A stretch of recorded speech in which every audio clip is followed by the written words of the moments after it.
Documentary New Zealand for another year. Tonight, a defining moment in the go. In 1981, New Zealand came close to civil war, not over land, but a rugby tour. We were fighting in the streets for the rights of Indigenous South Africans, when some of us thought similar problems hit in our own country. From the opening game in Gisborne to the complete anarchy on the streets of Auckland during the final, every New Zealander in some way became involved. People became household time, but our documentary concentrates on the ordinary folk of the barricades. A backwater frozen in time. That's how many New Zealand 9 to 5 Monday to Friday. And after that, the shops were shut. Everything from interest rates to wages were frozen, and our Kiwi at a fixed rate. Amidst this peaceful and stable scenario, there was one man more than any other who controlled our lives, Robert Muldoon. But he came dangerously. All around the world, countries were refusing to play sport with South Africa in protest at its racist apartheid regime. When it was announced that the Springboks were to tour New Zealand, the first team to come here for nearly 20 years, Muldoon would not make a stand. The result for New Zealand was virtual. Rugby union is going to go ahead with the tour. I'm convinced of that. Want it to go ahead. In accordance, we are not going to stop them. New Zealand's passionate runners were adamant the tour should go ahead. In an unction, they even took to the streets shouting slogans and wheeled. With such strong fear, rugby fans and anti-tour protesters, the police began training specialist riot squads. Operation Rugby was on. When the Springbok plane touched down at Auckland on July 19th, 1981, no one, not even those riot squads, realised what the next 10 weeks were to change New Zealand forever. Reporter doing general news with TV1 News, and I ended up as one of dozens of reporters who ended up covering almost the entire Springbok tour from beginning to end, and I ended up from the one that probably started out. The eyes of the world are on Gisborne, for they face the arrival of 1,000 demonstrators, up to 1,000 police, nearly 1,000 rugby fans, some 80 journalists, including from Fleet Street, and 16 film crews, at least. Quiet, old-fashioned Pakeha seemed a diplomatic place to start the tour. Gisborne was isolated from the big cities with only a small anti-tour movement, and it was the home of Māoridom. The government organised a welcome for the Springbok team, Harawiri Marae. But even this symbolic move aroused bitter dissension. I felt a responsibility as a Māori to actually come. I don't agree with this. When we came up here, the area across there in charge, and I just walked through and said, "Kia ora, uncle," and walked through up to the gate. When I got here, they told me that I wasn't allowed to upset about that. I cried out there outside the gate. The Springbok team arrived in a bus, and I just heard banging down here. Obviously, they'd been attacked by some people down here. We stood outside there, about 50 or 60 of us, kaumatu and queer, and young Māori people who were opposed to this welcome.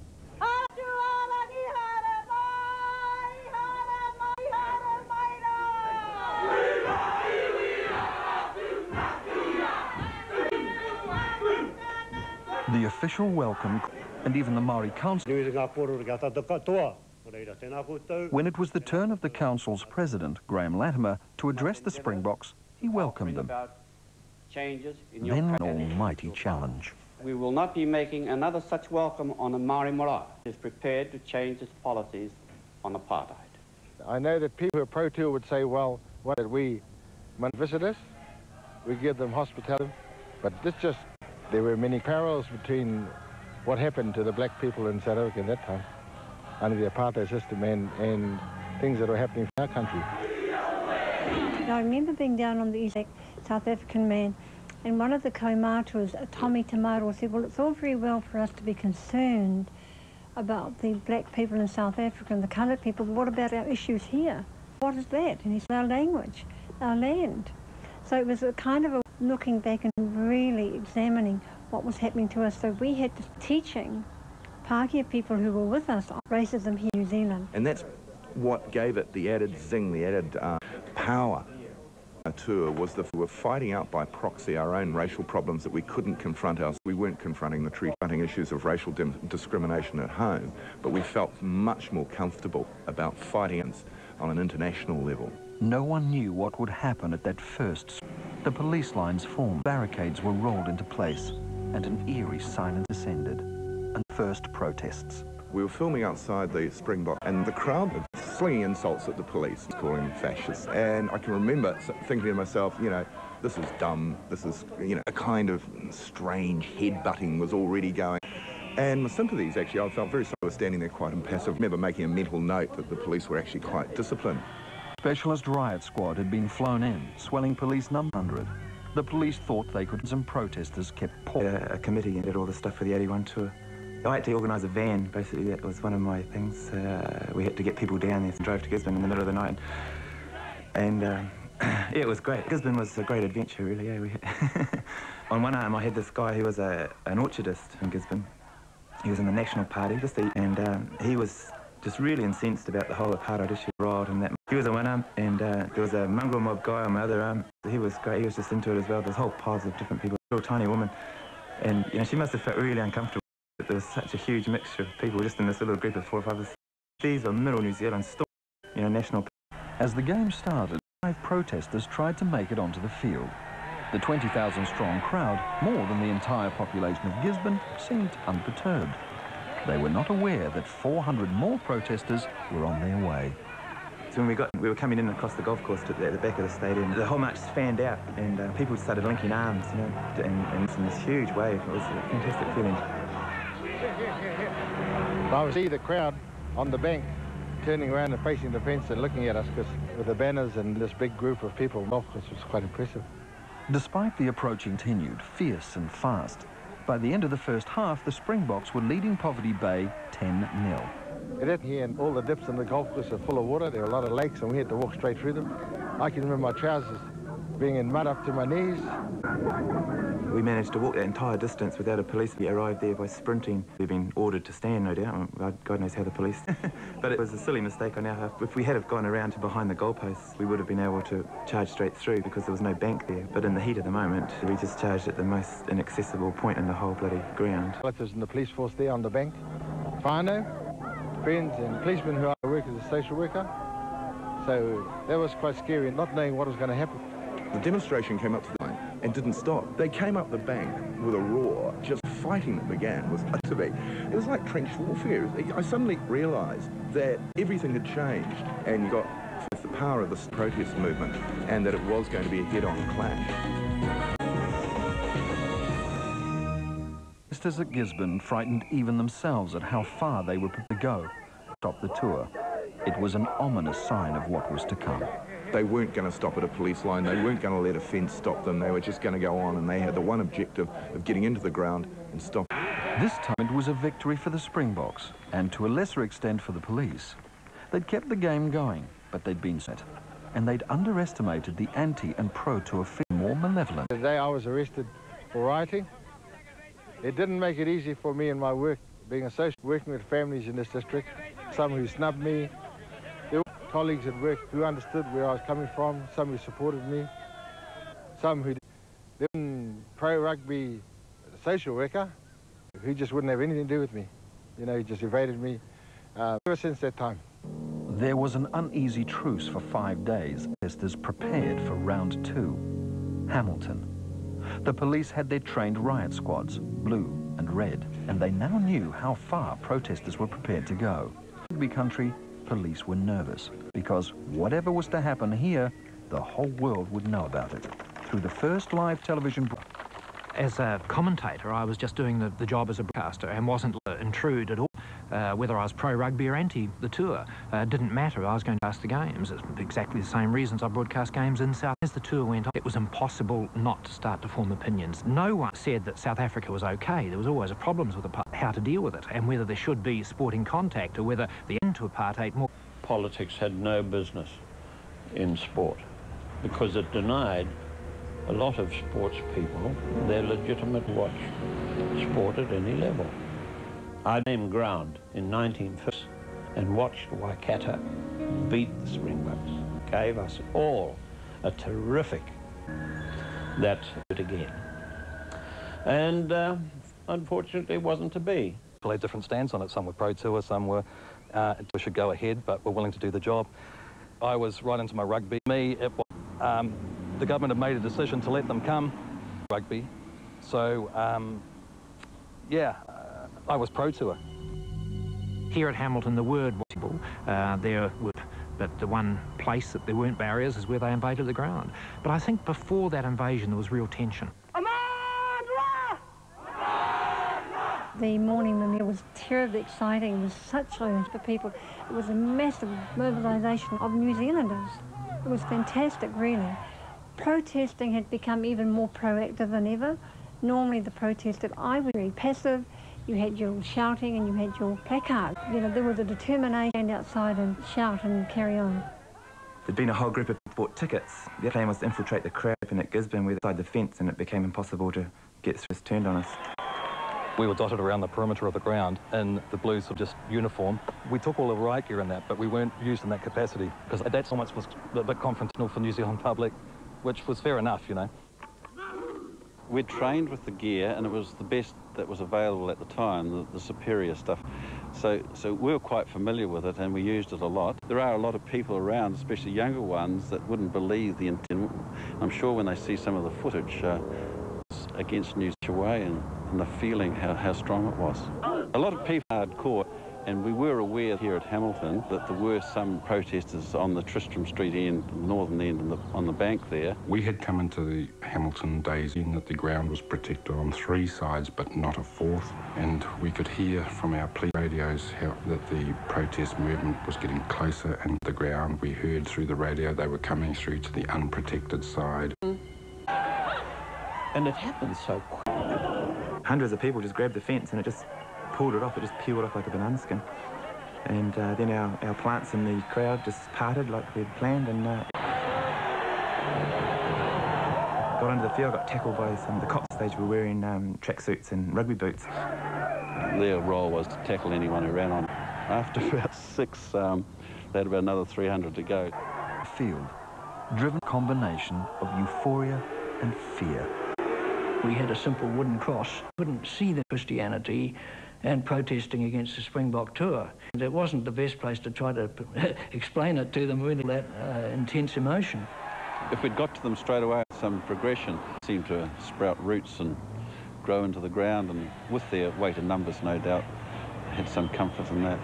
Here were the protests in the middle and the crowd who were going to be denied a rugby match, perhaps, right round. And the police were probably as much wondering what on earth they were going to do as any of the rest of us were. I could see priests, ministers, elderly ladies. It wasn't the long-haired rioting protesters that the rugby folks thought was disrupting their tour. It wasn't intellectuals who had just come rushing down from the university to protest. It was just the people you meet and talk with. When we said, you have to be prepared to hit man, woman, child, priest, prostitute if you go out on this tour. And I faced these 300 people and the 30,000 rugby fans, we're going to be able to move. There was no pattern to it, no rhyme nor reason from an observer's point of view. They weren't trying to get the protesters off. Why they would run from one end of the ground to the other, line in different positions, couldn't work out. I hate just standing still. He broke away from the group of protesters and police. I asked one policeman if I could borrow his, he was going to. They obviously realised it was a ridiculous thing for me to be asked. I went around the police and said, you know, don't forget that we're... I was facing a person carrying a loss, and I thought, survival for me, if I, for the first time, my mind thought I could do it, I could go right through woman and child. It's just this huge fear that I'm not standing here to protect you when I've got to survive myself and get out of here. And then I went round the protesting crowd and said to people, stay absent, which was hardly necessary for me to say. They shouldn't be violent, they were about to have violence done to them, if anything. They tried them off. Well, the task, 2 police resources that were there, and they had to give that up. In the meantime, a guy had commandeered an aeroplane, and that this particular person was hell-bent and threatened to grandstand. That aeroplane, I was so aware of it always around, and when the police asked the crowd to vacate them here, and I knew immediately why the plane crashing into that they would have been scared of a panic, those sorts of things, I suppose. The decision was finally made.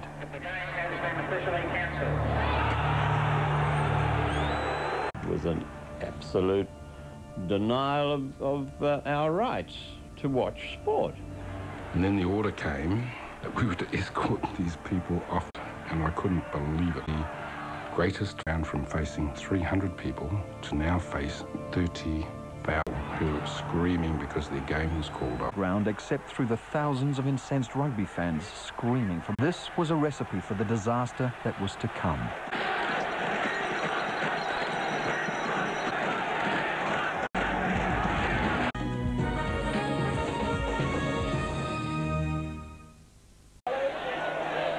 I'd heard of a mob, experienced it, and to stand there and look at this sort of sea of faces, you know, you're standing there in a blue uniform and coming, if they wanted to go, there was no way we could have stopped them. So from out to cheers and go for it boys and all this sort of business, as we tried to protect the demonstrators and had to begin arresting rugby supporters who were trying to beat them up, the rugby people as well.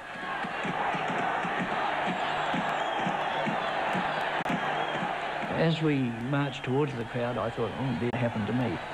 And they marched me off to the main entrance gates, pushed me in there and left me to it.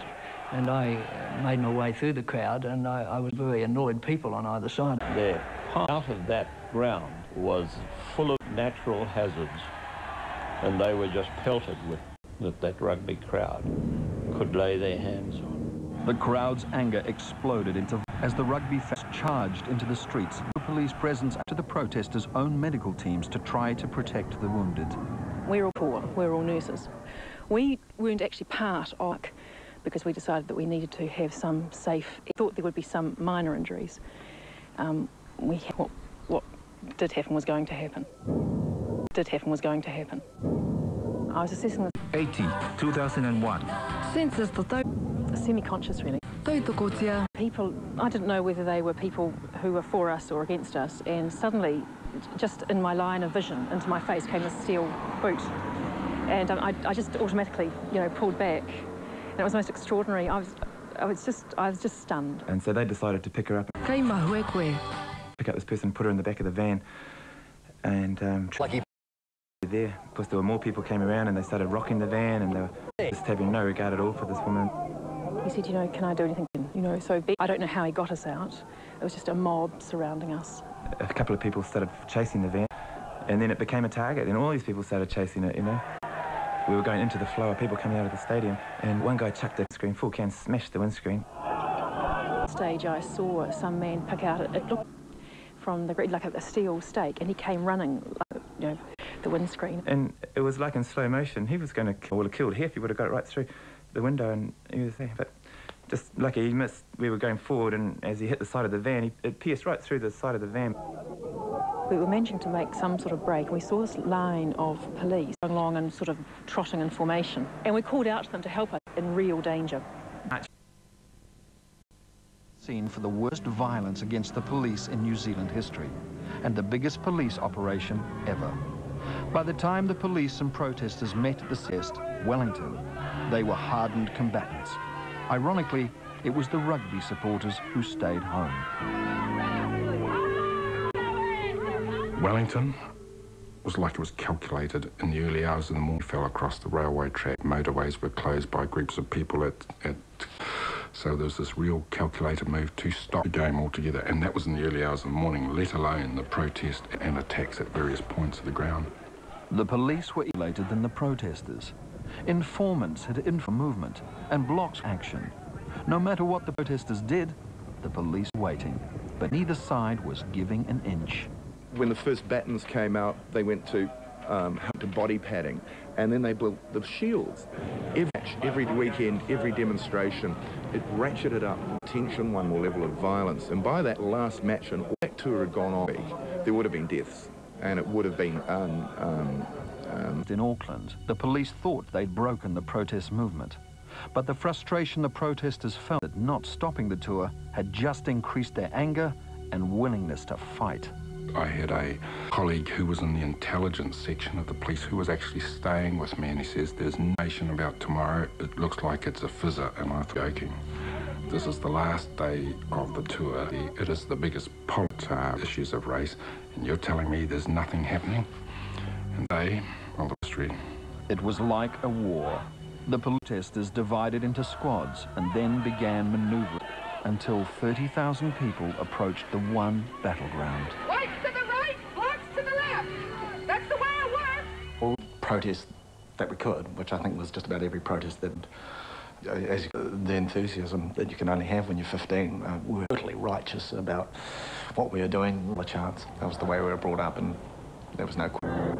As an individual that loved rugby sport, I wanted to go, that the tour was going, I wanted to go and watch the games, and nothing was going to stop me. I think we had half of New Zealand's police force up there. In those days, we had about 2,500 up there. We were representing law and order, and here we were up against a group of people who thought they were above themselves up as we were representing as upholding the rule of law. We were up against protesters who were quite often better equipped than we were. They had motorbike helmets, where ours were just sort of a plastic, padded up with life jackets. We didn't have, what we had was the training and the fitness. We're all very, very fit. I thought, as an individual, as a rugby supporter, and I didn't like this, so I became very uncharacteristically aggressive in that no stopped me from going to the sport that I wanted to watch. For the rugby fans, the only way into Eden Park was past protesters dressed for... I can remember walking through the big, being aware of many, many police, getting to the Supporters Club, which was then, and feeling quite sad, absolutely chock-a-block of side of the other, and the vehemence of the views and violence, extreme violence, you know, pro-public simply because interfering with their beloved game. I was looking forward to the test, and as I saw what was happening around, I couldn't believe... Interfering with their beloved game. I was looking forward to the test, and as I saw what was happening around, I couldn't believe we were becoming so aggressive. That's all you are. Thanks. It was going to be the big make or break of the tour. When you see this huge, only a few of you in a piece of plastic they call a long baton, it was a great one. We would have been in the middle of it, probably trampled over. Both sides were committed to violence. Had no idea how bad it would get.